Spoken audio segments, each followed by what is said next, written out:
Mihajlo Mađarević, srpski heroj sa najviše odlikovanja. Zamislite da uradite nešto tako veliko, herojsko i genijalno, da po povratku sa zadatka lično regent Aleksandar skine sa svoje uniforme Karađorđevu zvezdu i okači je na vaše grudi. A potom isto to uradi i francuski general Saraj sa svojim ordenom Legije časti. Da, takav je bio Mihajlo Mađarević, srpski oficir i ratnik iz Balkanskih i Prvog svetskog rata. Nosilac 3 Karađorđeve zvezde, srebrne i zlatne medalje za hrabrost, ordena Belog orla sa mačevima, albanske spomenice, ordena Legije časti, engleskog ratnog krsta. Otac mu je bio Mađar, Ileš Poležnik, koji po dolasku u Srbiju uzima pravoslavnu veru i menja ime u Ilija Mađarević. Majka Katica Eva Katanić rođena je u sremskom selu Krčedinu. Niko nije ni slutio da će skromni i ludo hrabri momak iz Murguša sa Uba postati jedan od najvećih heroja ratova koji su vođeni početkom 20. veka za konačno oslobođenje Srbije. Sa samo 4-5 godina Mihajlo Mađarević se sa roditeljima i sestrama preselio u Valjevo. U ovom gradu, na Kolubari, završio je 4 razreda osnovne i 2 razreda trgovačke škole. Pošto je izuzetno voleo vojni poziv, konkurisao je i nakon odgovarajućih provera sa 21. klasom pitomaca 1. septembra 1910. godine stupio je u pešadijsku podoficirsku školu. Na vreme je završio tu školu kao prvi, to jest najbolji u rangu, što je mu omogućilo da po svojoj želji bira prvo mesto svog službovanja. Prema očekivanju, izbor je pao na Valjevo, pa je kao aktivni pešadijski podnarednik raspoređen na dužnost vodnika u drugoj četi 2. bataljona 17. pešadijskog puka u Valjevu. Prirodno inteligentan, radoznao i želja novih znanja, odmah je upućen na dalje doškolovavanje na telefonsko-telegrafski kurs u Nišu, koji je sa uspehom završio 1912. godine. Inače, Mihajlo je bio srednjeg rasta, ovalnog lica, crne kose, smeđih očiju i pravilnog nosa. Dobre telesne konstitucije, puno je radio na sebi pa je bio izuzetne fizičke kondicije, veoma aktivan i veoma spretan. Odlikovao se izuzetnom energijom, lukavošću, snalažljivošću i izraženim smislom za organizaciju i komandovanje. Svoj ratni put Mihajlo je započeo u Prvom Balkanskom ratu kao svršeni pitomac pešadijske podoficirske škole i kao najbolji u klasi sa samo 19 godina i činom podnarednika srpske vojske. Beše oktobar 1912. godine i njegovo vatreno krštenje. Pred odlazak na ratište majka mu je u šajkaču zašila Amajliju, da ga čuva od metka. Nije se odvajao od te šajkače i mnogo godina kasnije je zapisao: iako nisam bio sujeveran, velika ljubav prema majci nije mi dozvoljavala da joj bilo šta prigovorim i nažao učinim. Kasnije se mnogo puta zapitao koliko li je još majki to isto zašilo svojim sinovima, od kojih se mnogi nikada više nisu vratili iz rata svojim domovima i svojim najdražim. Posebno se istakao u oslobođenju Bitolja, kada je zarobio tursku bateriju i za taj podvig dobio srebrnu medalju za hrabrost, prvu u dugačkom nizu odlikovanja koja će uslediti. Zahvaljujući pokazanoj hrabrosti i umešnosti u komandovanju, decembra 1912. godine unapređen je u čin pešadijskog narednika. Iz Drugog Balkanskog rata izlazi u činu potporučnika sa preležanom kolerom i podvizima u bici na Bregalnici. Prvi svetski rat ga zatiče na službovanju u Skoplju. Njegova jedinica je odmah prekomandovana u blizinu Loznice. Mihajlovu hrabrost i karakter neprijatelj je osetio na Gučevu. U tim ratnim danima bio je ranjen u okolini Kamenice kod Valjeva.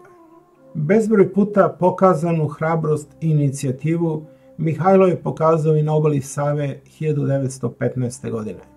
Sa druge strane neprijatelj, a srpski štab bez informacija o namerama Austro-Ugara. Mihajlo po ko zna koji put potvrđuje svoju specijalnost, hvatanje živih jezika, odnosno neprijateljskih vojnika raznih činova koji su u srpskoj vojsci davali važne informacije o kretanju neprijatelja. Sa svojom jedinicom, poslanom kao pojačanje 5. pešadijskom puku, bez saglasnosti komande prelazi Savu sa grupom od 16 boraca, i to 2 puta, behu to specijalne operacije izviđanja na Mačvanskom frontu. Prvi put bio je mesec maj, noć 8. na 9. U 3 čamca prelazi sa grupom Savu kod Vladimiraca i zarobljava starešinu i odeljenje izviđača. Ispitivanjem su dobijeni podaci od velikog značaja o austro-ugarskim snagama. Na Mađarevićevim grudima zasjala je Karađorđeva zvezda sa mačevima 4. reda. Vojnici koji su ga pratili u ovoj akciji odlikovani su sa Obilićevom medaljom za hrabrost. Akciju ponavlja 22. maja kod Novog Sela i u komandu dovodi zarobljenog podnarednika, kaplara i 7 vojnika. Tokom ratnih dejstava Austrijanci u jednom trenutku zauzimaju Mišarsku adu kod Šapca. Tom prilikom zarobili su nekoliko srpskih vojnika. Mađarević okuplja dobrovoljce, njih 200, neprimetno se iskrcavaju na ostrvo gde su zarobili i vojnike i oficire. Od jednog od njih tada saznaje da mu je glava ucenjena, živ ili mrtav na 50.000 kruna. Onome kome to pođe za rukom obećano je i unapređenje u viši čin.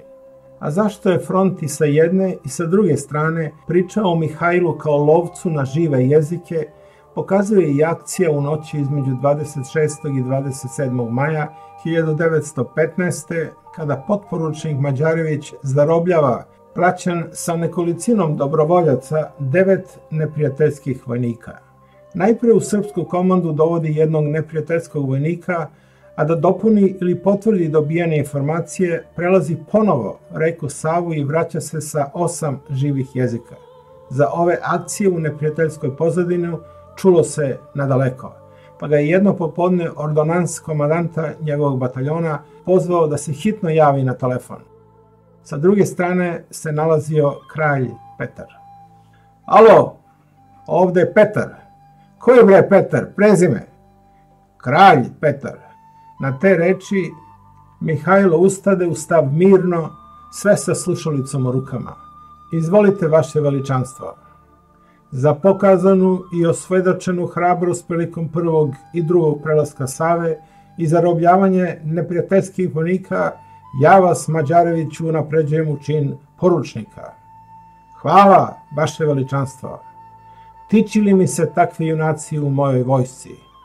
Bog vas čuo, vaše veličanstvo. I regent Aleksandar dobro je znao njegove ratne podvige. On će ga proizvesti u čin kapetana 1916. godine na Solunskom frontu. Naime, nakon sloma srpske vojske, Mađarević prelazi preko albanskih planina do Krfa, oporavlja se i odmah učestvuje u borbama na Solunskom frontu. U svojim memoarima Mađarević se prisjeća razgovora sa regentom. Kog čina bejaste? Poručnik, vaše kraljevsko visočanstvo. Vi ste kapetan, reče mu regent Aleksandar. Nisam, poručnik sam. Znam, ali ste od ovog trenutka kapetan. Najsrdačnije vam čestitam čin. Inače, sve činove, sem onog podoficerskog naredničkog iz vojne škole, Mađarević je zaredio u bitkama. Uvek sa vojnicima, uvek na puškomet od neprijatelja na bajonet. Tako je jedno od onih pomenutih 3 Karađorđevih zvezda dobio iz ruku samog regenta Aleksandra Karađorđevića 1916. godine. I to ne bi bilo ništa čudno za takvog junaka, ali da ta ista medalja bude prethodno skinuta sa regentovih grudi i zakačena za Mihajlov šinjel, za to treba zaslužiti takvu počast. I ne samo regent, Saraj, francuski general, učinio je isti gest.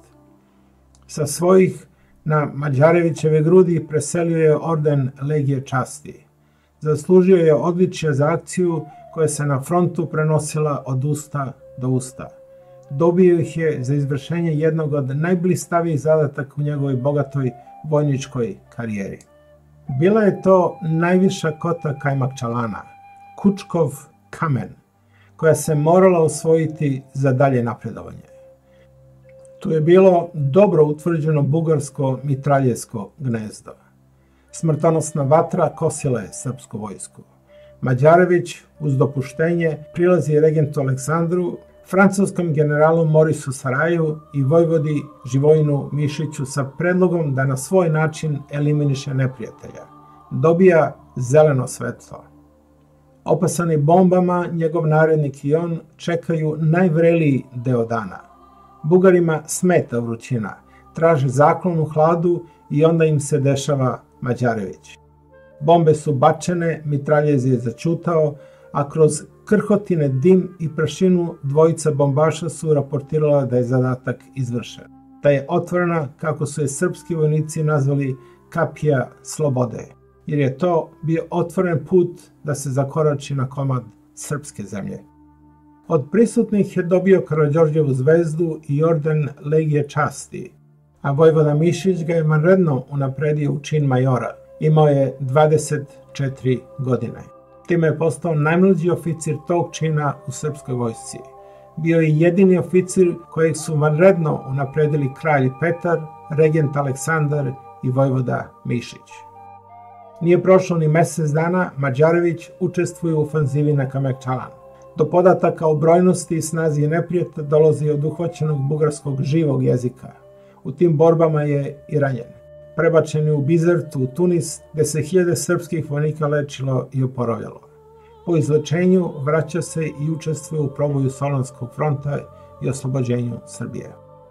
Pri kraju rata u Bijeljini je upoznao svešteničku kći, sa kojom se oženio i izrodio 3 dece. Demobilisan je 1920. da bi 1933. godine objavio knjigu sećanja Kroz sjaj i senke rata, samo sa potpisom Major Mađarević. U predgovoru navodi da ova knjiga kroz koju govore legije poginulih za domovinu njima bude umesto voštanice. Po završetku rata bio je na službi u Jugoslovenskoj vojsci radeći u više garnizona. Penzionisan je na službi u Gvozdenom puku u Beogradu 1931. godine. Po jednom izvoru, jer nije imao uslova za dalje napredovanje, a po drugom iz političkih razloga. Nakon toga još neko vreme radio je u fabrici šećera na Čukarici u Beogradu, na teškim fizičkim poslovima noseći džakove šećera. Kada je izbio Drugi svetski rat, odbija funkciju komandanta Nedićeve žandarmerije u okupiranoj Srbiji. Hapse ga i tamnuje u logoru na Banjici. Potom je interniran u zarobljeništvu u Nemačku, gde dočekuje kraj rata. Odbija da se vrati u domovinu i odlazi preko okeana u Ameriku. Nikada više nije video svoju porodicu. Živeo je u Viskonsinu, u državi Illinois. Za život je zarađivao radeći teške fizičke poslove, ali je uživao veliki ugled među tamošnjim iseljenicima. Umro je 1965. godine u Libertvilu, a sahranjen je u porti manastira Svetog Save, gde su počivali i kralj Petar II, Jovan Dučić, sveti vladika Nikolaj Velimirović. U Beogradu, u naselju Rakovica, jedna ulica nosi naziv majora Mihajla Mađarevića. Slava mu, da se ne zaboravi.